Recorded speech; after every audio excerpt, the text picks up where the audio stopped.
Hi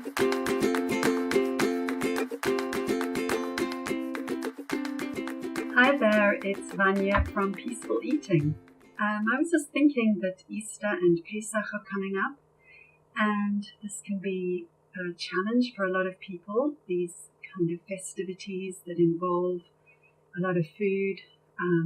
It involves special foods, and it might involve restriction of certain foods depending on what you follow.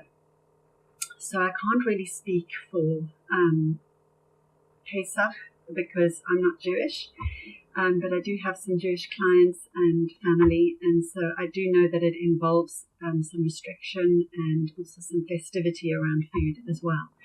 So I'm not going to talk about that today. I'm going to talk more from my own experience of Easter. And I was just thinking about it yesterday because my husband asked me if I'd bought hot cross buns, and I had completely forgotten to buy hot cross buns. So, 10 years ago, I wouldn't just have remembered hot cross buns. I would have eaten my way through several packets before he even knew that there were any. But what happened yesterday is I'd completely forgotten to put on the grocery list, and I had an order coming this morning. And so I said, I will quickly go and amend my order so that we can get hot cross buns. And actually, I forgot again. So he was a bit disappointed that he didn't get his hot cross buns this morning. So I was reflecting back on the Easter period for myself and just remembering that for a long time I would be very, very, very restrictive around Easter.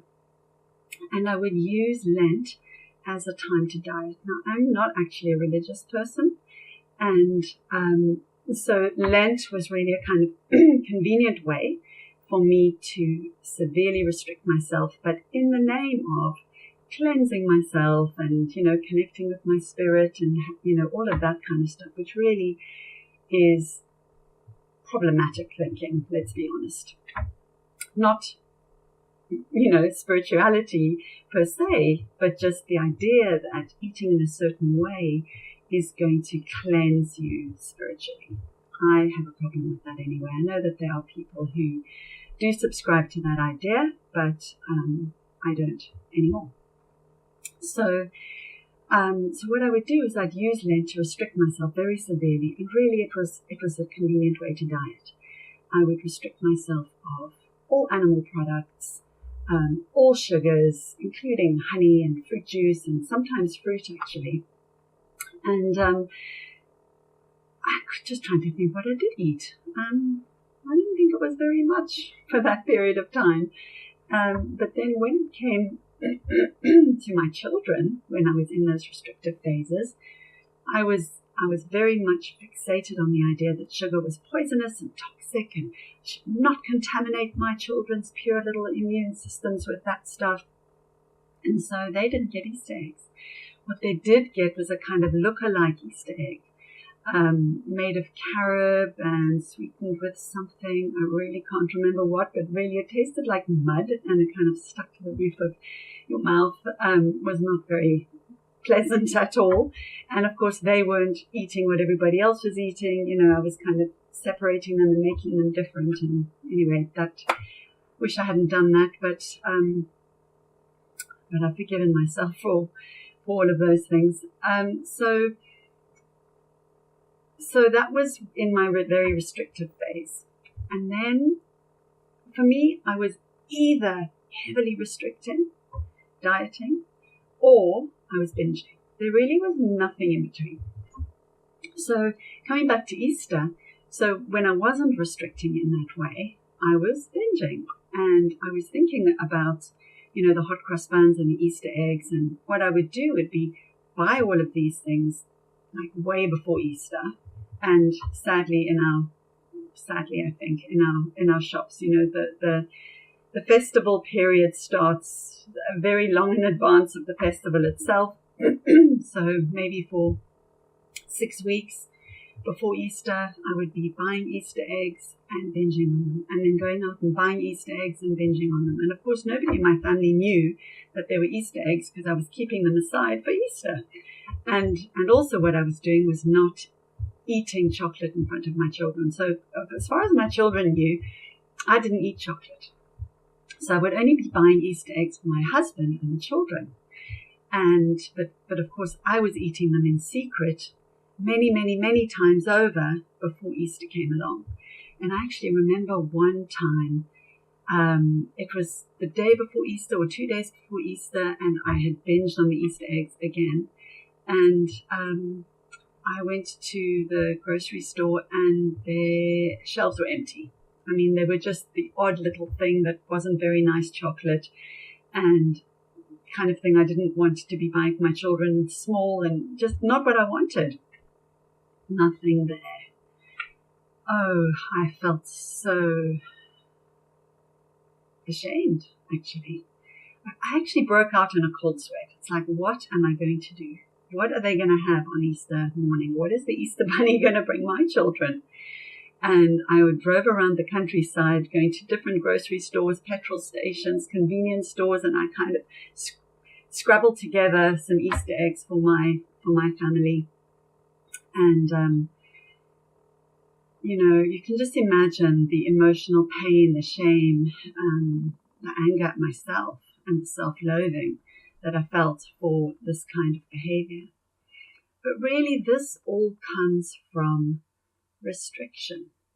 It comes from both physical restriction, a response to dieting, but even when you're giving yourself permission to eat something, like I was giving myself permission to eat the Easter eggs, I must have eaten, I don't know how many times over the quantity of Easter eggs that I actually bought for my family before Easter came along. So it's not like I was not allowing myself Easter eggs, but in my mind, I was not allowing myself Easter eggs.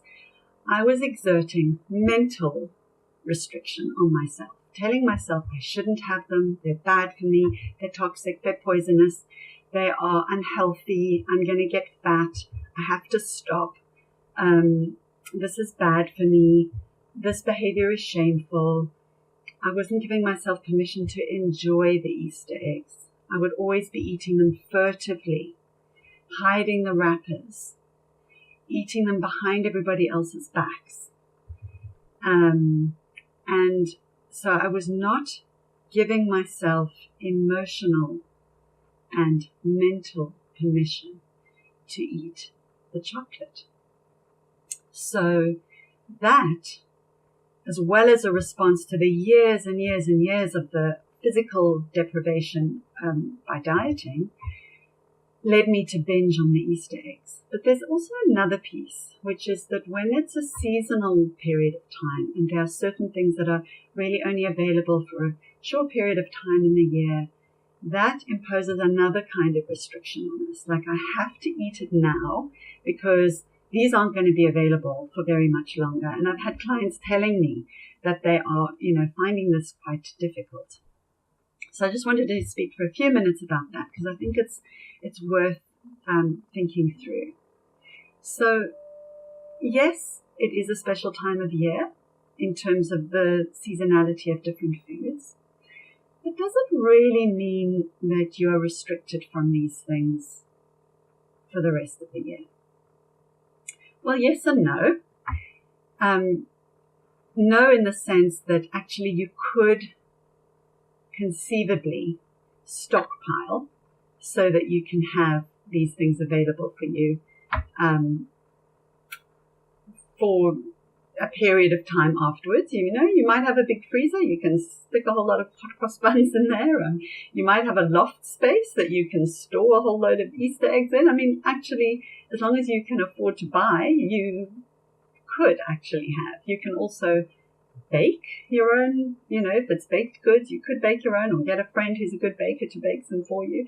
So, it is actually possible. But also, not everything's available all the time. It's like, I might want to get an appointment with my osteopath, which I often do want to, but I have to book him like 3-4 months in advance. It's like, there's deprivation around appointments with this particular osteopath. We can't always have what we want whenever we want it. So I think there's a certain level of just coming to an acceptance that, yes, certain things are available at certain times. And we need to just be with that. And we need to accept that that is the way that it is. So what do we do in the moment? Well, really, eat whatever you want, really whatever you want. Get hold of the things that you are believing about the foods.